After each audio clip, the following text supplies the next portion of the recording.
Welcome back. We're continuing the news. In this evening's edition of the Health Report, Shamela Pullen looks at weight loss medications versus bariatric surgery.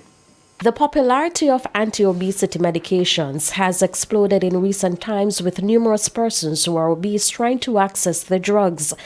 The drugs are usually given through weekly or daily injections depending on the type, but they all work by suppressing hunger. Semaglutide is a medication which suppresses your hunger and cravings for food. And what patients have described being on it is that, they just didn't feel like they wanted to eat. The patients who have the sleeve gastrectomy also experience something similar, because with the sleeve we remove part of the fundus which secretes ghrelin and causes stimulation of the appetite.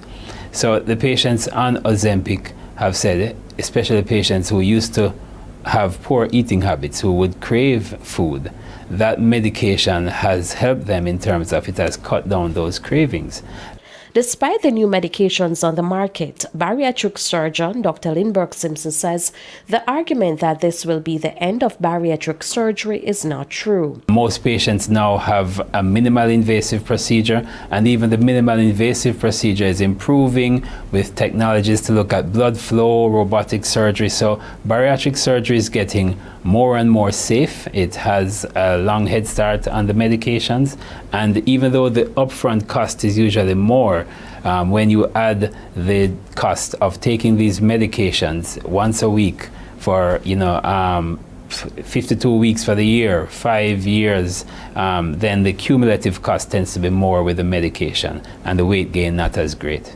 With the new medications, Dr. Simpson says persons normally see results within a few weeks, but he says the medications work for as long as persons are taking them. However, there's a risk of complications. It is a recently approved medication, so the complications are still evolving. So definitely I would recommend that any patient who is going to take any of these medications, definitely don't try to do it on your own.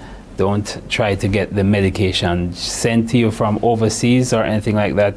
This should be done under the care of a physician. As far as I'm aware, at the moment, it has not been approved on formulary for Jamaica.